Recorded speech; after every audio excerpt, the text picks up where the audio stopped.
Nós estamos na página 78, hoje à noite.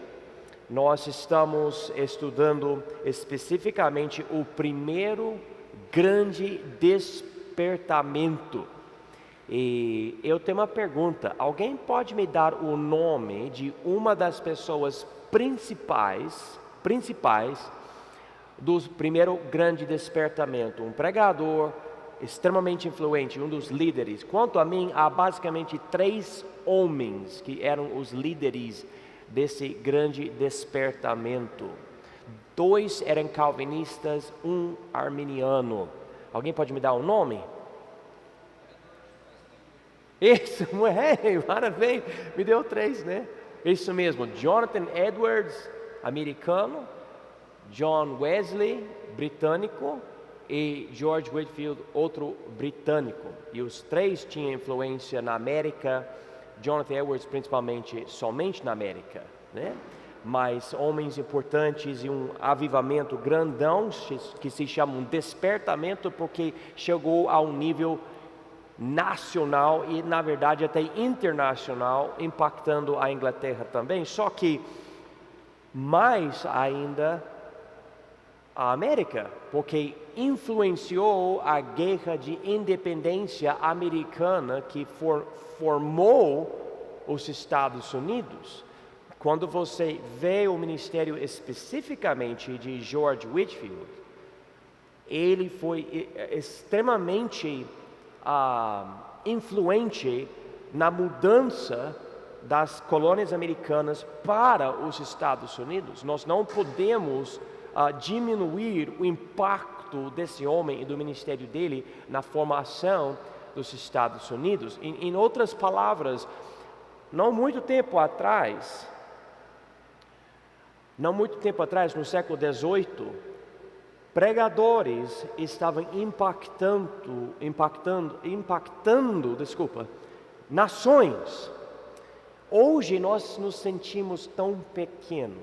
Quem sou eu para, influenciar uma pessoa, ganhar uma pessoa para Cristo? E esses homens, milhares e milhares e milhares de pessoas. Agora, eu quero dar uma ideia para vocês, e provavelmente nós vamos poder desenvolver mais essa ideia ao longo das próximas aulas, mas vamos chegar aqui no livro de Oséias, no Velho Testamento, um dos profetas menores, porque são livros menores, e Oséias 4, eu gostaria de ler a primeira parte de versículo 6, que diz o seguinte: o meu povo foi destruído porque lhe faltou o conhecimento. O meu povo foi destruído porque lhe faltou o conhecimento. Eu observo, e outros já falaram isso para mim para ampliar o meu entendimento disso, que existe nesse mundo alguns que se importam com ensinos bíblicos. Alguns, por exemplo, vocês vão notar hoje à noite que essa é uma aula livre, qualquer pessoa pode chegar, pouca gente vem. E é mais para estudar. Alguns. E esses alguns acabam recebendo dentro do coração a responsabilidade de transmitir essas verdades ou ensinos para os outros. E normalmente somente em situações que a pessoa percebe: eu preciso saber de alguma coisa. Você pode explicar para mim? Se eu explico porque eu já estudei, essa pessoa não estudou, a outra pessoa estudou e passa a informação, né? Isso quer dizer que a maioria simplesmente segue as crenças da sociedade. É como um pedaço de madeira que está flutuando no rio. Está simplesmente seguindo a corrente, simplesmente vai. E se tiver uma onda, sobe. Se não tiver uma onda, desce. Esse é o comum da maioria. E o que eu noto na história da igreja é que a maioria é sempre desse jeito. A maioria não se importa com o estudo profundo da Bíblia ou da história ou de qualquer outra coisa. Simplesmente pega o seu norte das coisas geralmente faladas pela sociedade. Incluso nisso é teologia folclórica. Teologia folclórica. O que é teologia folclórica? Teologia folclórica é a crença da sociedade sobre Deus, a Bíblia, qualquer coisa. Se a maioria acredita que Deus existe, então a pessoa comum vai acreditar que Deus existe. Se a maioria acredita que a Bíblia é a palavra de Deus, então essa pessoa que é comum e simplesmente segue a sociedade vai dizer que a Bíblia é a palavra de Deus. O temor de Deus que a sociedade tem, essa pessoa tem. A pessoa simplesmente segue, é uma ovelha. E é triste porque demonstra uma falta de independência, uma falta de poder falar, não, eu vou aprender, eu vou estudar, eu vou chegar às minhas conclusões. A grande maioria vive desse jeito. Infelizmente, isso penetra até as igrejas.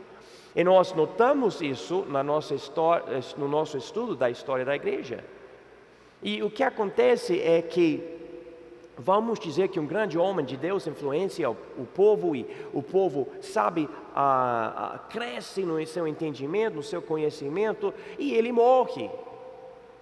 E se outra pessoa não pegar a paixão dele, o ânimo dele, então aquele movimento criado por ele acaba enfraquecendo e morrendo, e logo você vai ter a mesma situação, o mesmo problema. E quando nós estudamos o que está acontecendo aqui durante esse período do grande despertamento, o povo tinha recebido doutrina do Lutero e outras pessoas, eles tinham certas crenças, mas estavam cometendo qualquer tipo de pecado e entrando em vícios e sabe, várias coisas. Uma coisa eu acho interessante, por exemplo, a igreja católica e para os britânicos, a igreja anglicana, que na verdade espalhou para os Estados Unidos, essas igrejas tinham muitas ideias erradas sobre a salvação. Então muita pessoa não entendeu a salvação. Porém, um grande porém, a igreja católica e a igreja anglicana ainda mantinham a ideia que todos nós somos pecadores, todos nós vamos ser condenados. Só que infelizmente, e principalmente por causa da igreja católica, ela dizia e diz até hoje, para você ser salvo, você precisa da igreja, ela é sua mãe, e você precisa dela para ser salvo, e você vai ter que fazer de certas coisas, e daí você pode ser salvo, e você fica sempre com um peso na consciência, eu não consigo fazer o suficiente. E nós notamos que o povo, que no geral tinha uma consciência, eu sou pecador, eu sou condenado, eu preciso da salvação, só que o povo não tinha entendimento da salvação, tinha entendimento do pecado, sim, tinha consciência pesada, sim, entendeu o novo nascimento? De jeito nenhum. Daí o que acontece? Deus permite alguns começar a aprender algo. Martinho Lutero, Ulrich Zwinglio, João Calvino, a ver que a Bíblia fala algo sobre o novo nascimento. Esse conhecimento faltou e o povo estava sendo destruído espiritualmente. A grande maioria entrava na igreja, frequentava os cultos da igreja, a missa, ou seja que for, sem conhecer o novo nascimento. A grande maioria, pelo que nós entendemos, foi para o inferno. Vivia sem ter salvação, vivendo, por exemplo, nos dias de Martinho Lutero, achando, eu preciso pagar essas indulgências, eu compro essas indulgências da igreja católica e eu vou perder tempo no purgatório, eu estou tentando me salvar aos poucos por pagar a igreja ou comprar coisas da igreja. Daí, esses homens, e depois homens como John Wesley, Jonathan Edwards e George Whitefield, eles começaram a pregar uma experiência. Peraí, olha aqui, presta atenção. A Bíblia fala que a salvação não é por meio de boas obras. Você nunca vai conseguir reformar a sua vida. Você precisa de algo sobrenatural, que se chama o novo nascimento. Então vamos para o livro de João capítulo 3, por favor. João capítulo 3. Jesus enfatiza o novo nascimento aqui, ele explica detalhes do novo nascimento, mas foi algo profetizado por Ezequiel e por Jeremias no Velho Testamento. E ele diz aqui, em João 3, versículo 6, o que é nascido da carne é carne, e o que é nascido do Espírito é Espírito. Em outras palavras, esse novo nascimento, que é absolutamente necessário, é algo do Espírito, é algo transformador, que é sobrenatural, algo que você mesmo não consegue produzir, é produzido pelo Espírito Santo. E essa ideia, só para vocês terem uma ideia, por que eu estou falando? Por que o pastor John está enfatizando isso? Porque nós estamos falando sobre avivamentos grandes, nacionais, despertamentos. Imagina um grupo enorme de pessoas e todo mundo sabe, eu sou pecador, eu sou condenado, eu preciso fazer isso e aquilo para ser salvo. E daí vem um pregador animado, cheio de paixão, querendo ensinar algo. Ele fala: não, você nunca vai conseguir ser salvo por meio das suas boas obras ou por meio de obedecer aos mandamentos. Isto é impossível, você não consegue. E as pessoas estão ouvindo isso, e todo mundo, você está ouvindo isso? Isso é diferente? Ninguém acredita, não, ninguém acredita. O que esse cara está falando para nós? Imagina.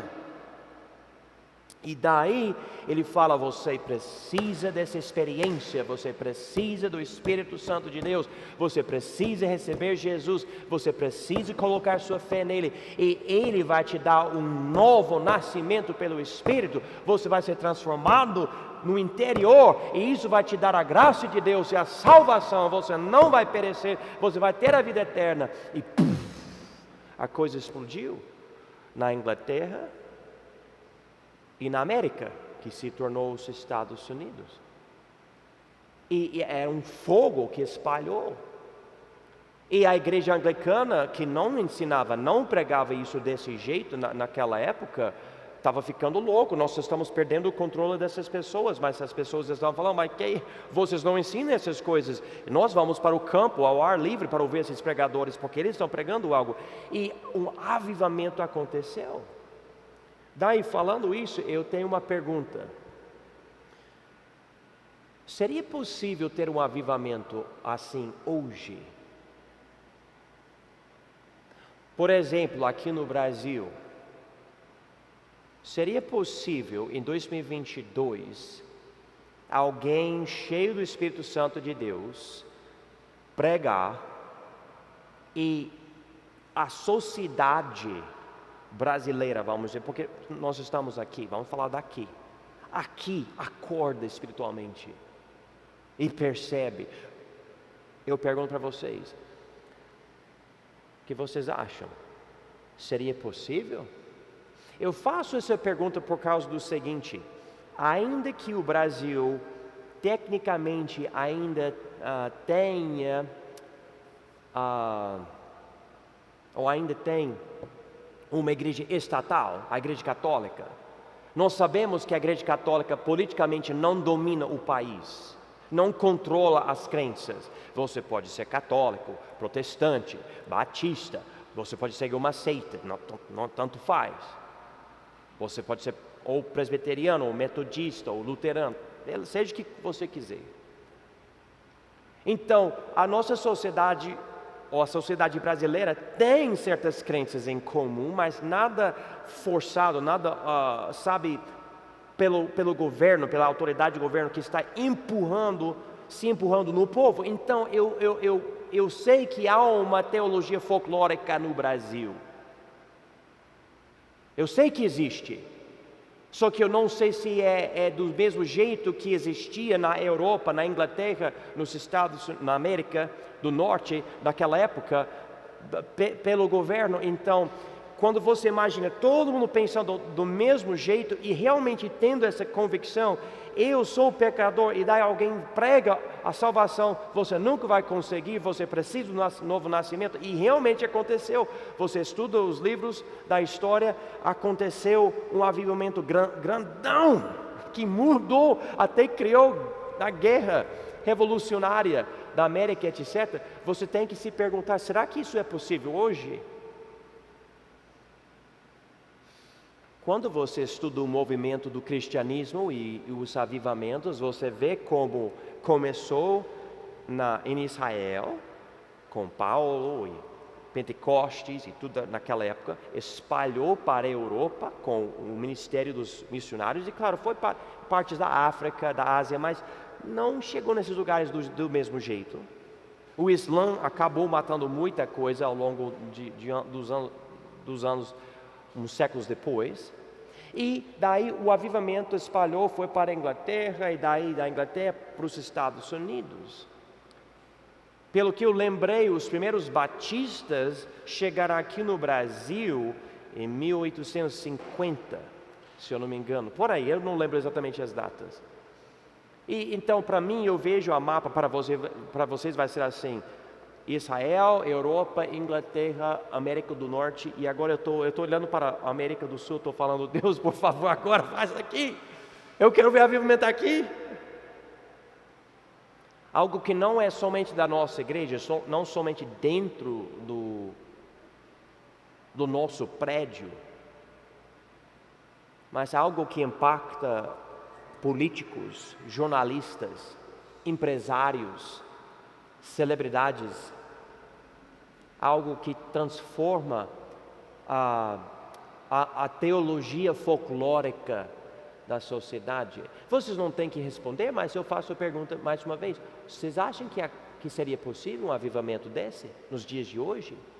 Há pessoas que falam que sim, e há pessoas que falam que não. O que eu digo é, de qualquer forma, se Deus não operar, não vai acontecer. Vai ter que ser de Deus. Agora que eu falei tudo isso, podemos chegar aqui novamente na página 78. E nós estamos vendo aqui outros influenciadores do primeiro grande despertamento. Nós já vimos os homens principais: Jonathan Edwards, John Wesley e George Whitefield. Mas agora eu quero mostrar alguns homens que também foram extremamente usados por Deus nesse primeiro grande despertamento, que focava no novo nascimento. O primeiro era o Shubal Starnes. Shubal Starnes nasceu em 1706, morreu em 1771. Quem era ele? Shubal Starnes era um americano convertido pelo ministério de George Whitefield e que se tornou um pregador batista, implantando uma igreja na Carolina do Norte. Ele estabeleceu a associação Sandy Creek em 1758. Era um ministério pelo qual, com 17 anos, pelo qual em 17 anos o movimento batista espalhou, implantando 42 igrejas e 125 pregadores, e esses pregadores foram produzidos. Ele é considerado um dos homens mais importantes para os batistas, que hoje é a maior denominação nos Estados Unidos. O interessante, e claro, eu não sou o tipo de pessoa que eu consigo lembrar de tudo que alguém me ensinou, etc. Mas só para vocês terem uma ideia, é triste como esse nome não é mais conhecido.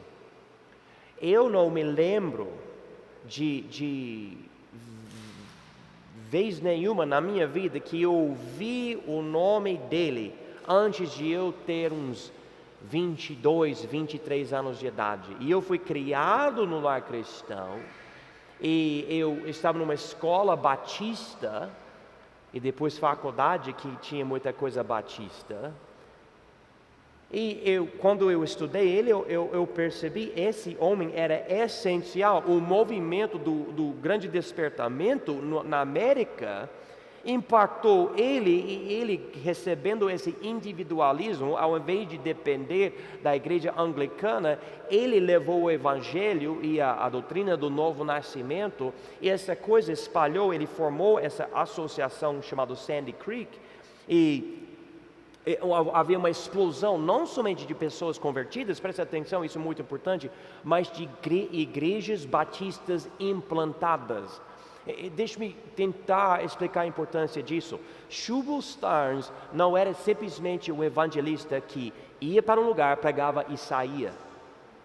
Ele era o tipo de homem que ia e implantava. Ele trabalhava para formar grupos de pessoas, formando o que é hoje a denominação chamada Batista nos Estados Unidos, que agora, como eu falei, é a maior denominação nos Estados Unidos hoje. Era a igreja metodista, mas agora é a batista. Ele trabalhava e a maioria nunca nem ouviu o nome dele. Eu acredito pessoalmente que quando nós morrermos e chegarmos lá na glória, nós vamos encontrar muitos irmãos que os nomes não foram espalhados e vão receber muito galardão que a gente não merece, e esses vão receber porque trabalhavam onde ninguém sabia. Vamos continuar. David Brainerd, 1718 até 1747. Ele pregava aos indígenas na América, ainda que ele mesmo tivesse tuberculose, a própria doença que o matou quando ele tinha somente 29 anos de idade. Ele era o genro do famoso Jonathan Edwards. O seu diário, que é profundamente espiritual, influencia cristãos até hoje. Eu já li, é profundo, impactou William Carey e outras pessoas que Deus usou ao longo dos anos. Ele conta como ele lutava com o pecado dele e como ele precisava ser convertido e nascer de novo, e como ele percebia a malignidade do pecado dele, mas não foi convertido. E daí você pode ler, e daí ele vai para os indígenas.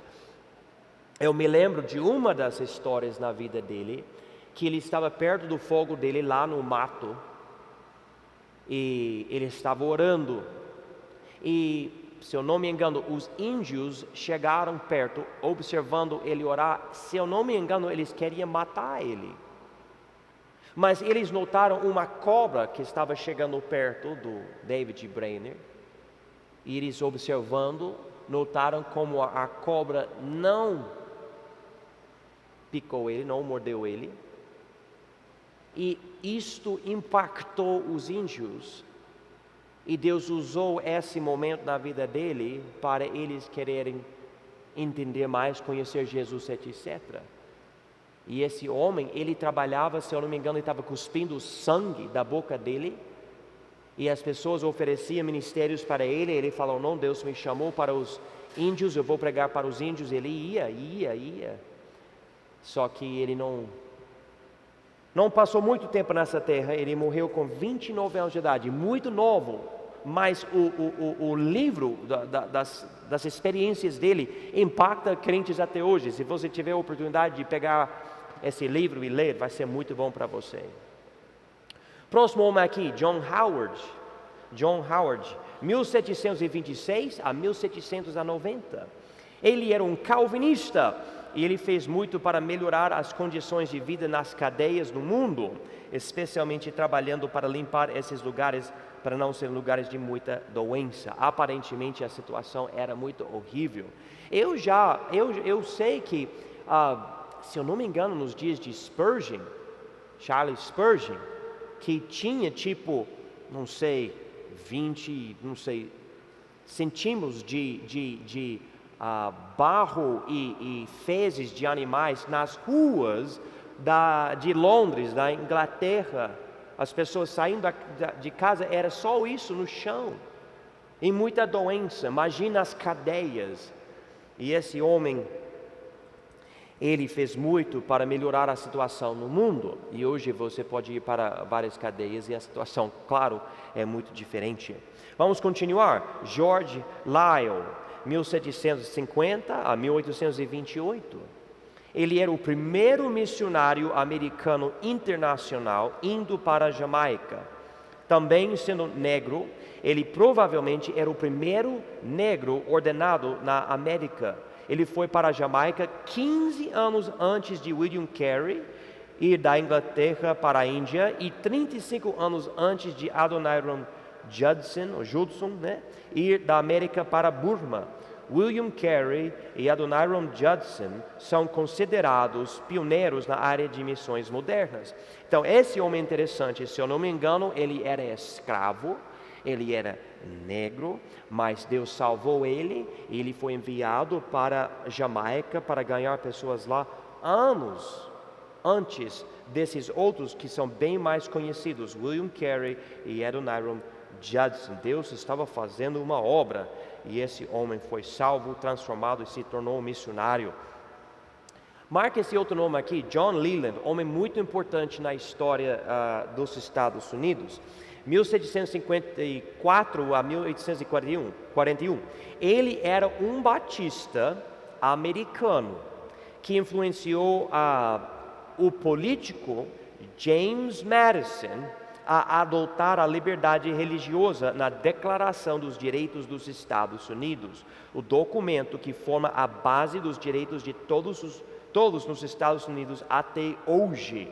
Além disso, ele fortalecia fortemente a ideia da separação da igreja do Estado e dizia fortemente que nenhuma nação pode ser cristã, que nenhuma nação pode ser cristã.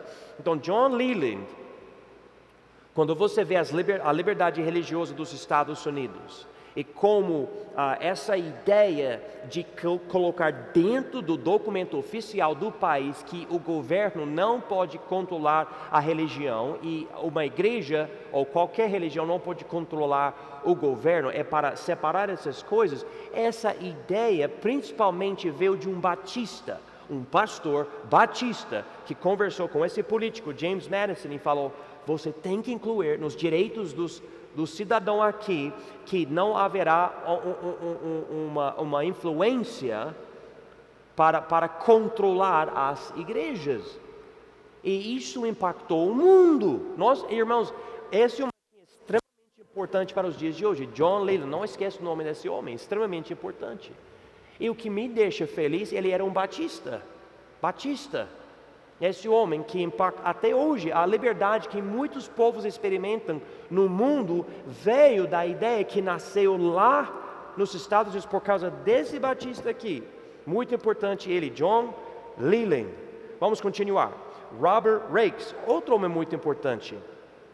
1735 a 1811, ele fundou uma escola para ensinar as crianças pobres nas ruas da Inglaterra.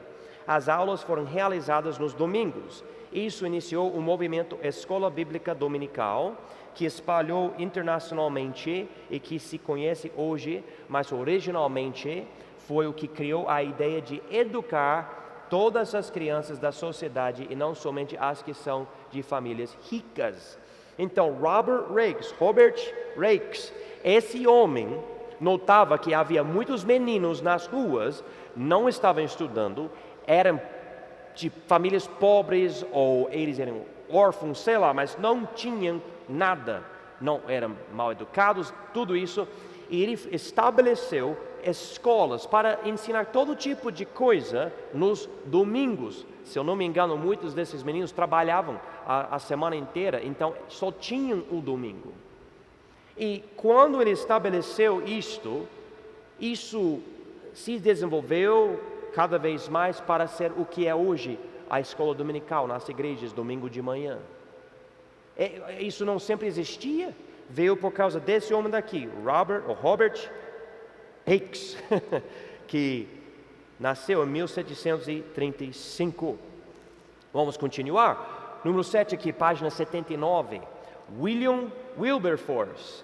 um político britânico, ele escreveu como um novo nascimento se manifesta por uma transformação de vida.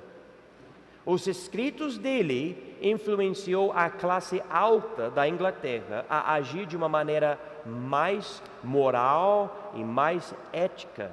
Além disso, ele era o líder do movimento para abolir a escravidão na Inglaterra. Então, esse homem aqui enfatizou o novo nascimento para abolir a escravidão na Inglaterra.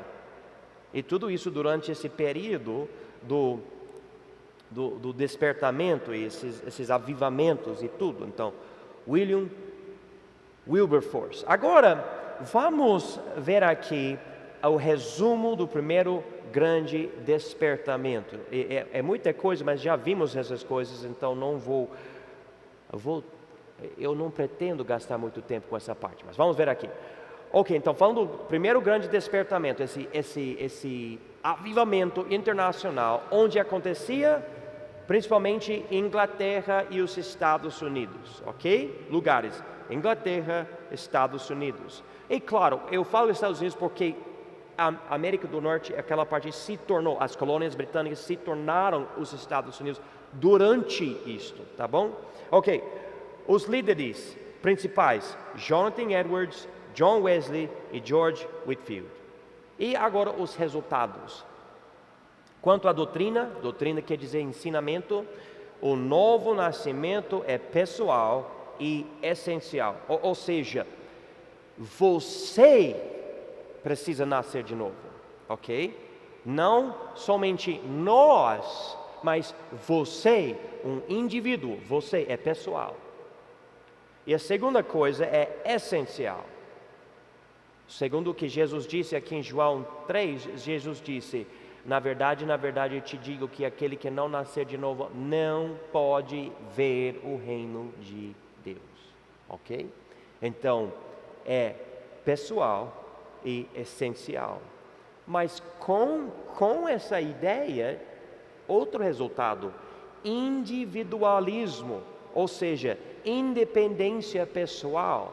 Eu posso fazer parte de uma tribo, mas eu não preciso ser tribal. Eu sou responsável pelas minhas decisões, as minhas crenças, o que eu faço com a minha vida, e mesmo se todo mundo da minha tribo fizer algo de errado, se é errado, eu vou ser culpado se eu fizer também, então eu preciso tomar decisões individualmente.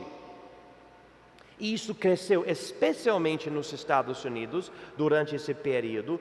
Você tem que ver quem você é. Por causa disso nasceu liberdade religiosa. E deixe-me tentar esclarecer. Há uma diferença entre tolerância e liberdade. Tolerância é quando o governo é contra, mas não faz nada. É como se o governo estivesse dando o direito para você. Mas liberdade religiosa não é isso. Liberdade religiosa é o seguinte: Deus me deu o direito de crer em Cristo, etc. Não é algo me dado pelo governo. Há uma diferença então entre tolerância e liberdade. E surgiu nesse movimento a ideia de liberdade religiosa. Deus me deu a habilidade de usar a minha consciência para eu crer na verdade. Eu não preciso ser mandado pelo governo ou controlado pela minha família ou tribo ou sei lá. Também, por causa disso, o que era o próximo resultado? Se eu preciso, eu mesmo, pessoalmente, acertar a minha vida diante de Deus, e se as minhas decisões não dependem dos outros, eu mesmo preciso tomar essas decisões, o que vai naturalmente ocorrer o seguinte: o povo vai ver isso de uma forma política também. E daí surgiu a guerra de independência dos Estados Unidos, porque eles falaram, porque a Inglaterra e a igreja anglicana estão mandando as coisas aqui, nós precisamos tomar nossas decisões, eles estão lá, nós estamos aqui, e surgiu isso. E há debates até hoje sobre isso. Eu me lembro quando eu conversei com um canadense sobre isso, ele ficou meio bravo, sobre a ideia, porque o Canadá não fez isso e os Estados Unidos fizeram isso, mas era o resultado de tudo isso. Agora, valorização do indivíduo. Se cada indivíduo é importante, então você não pode meramente olhar para os negros como eles olhavam e falar, vamos escravizar esse grupo. Ou eles são de classe baixa, então eles são diferentes. Não, cada indivíduo é importante. Não importa a cor, não importa a classe, não importa o gênero. Cada pessoa é indivíduo diante de Deus. Tudo isso surgiu na consciência. Lembra, George Whitefield, até ele tinha escravos. Nós precisamos entender isso. E esse movimento estava criando individualismo e cresceu bastante. E claro, com cada movimento pode ter um extremo, e até hoje tem individualismo que rejeita a ideia de tomar conta do grupo. Mas vamos continuar. Outro resultado, emocionalismo versus formalismo. Anteriormente existia, não, nós vamos fazer tudo desse jeito. Você vai no culto, o pastor abre a Bíblia, ele lê, tudo formal. Mas George Whitefield e outros falam, não, precisamos crer, e precisamos pregar, e precisamos sair do prédio, precisamos ir para o povo, e mudou. Emocionalismo versus formalismo. E também divisão crescente entre calvinistas e arminianos. Jonathan Edwards, George Whitefield, calvinistas. John Wesley, arminiano. Então, eles estavam trabalhando juntos assim, mas com o tempo havia essa divisão. E hoje é mais forte ainda. E há sempre grupos que estão querendo juntar, só que é difícil porque essas crenças diferentes entram em conflito e alguém vai ter que se submeter em certos momentos. E isto aconteceu durante esse primeiro grande despertamento.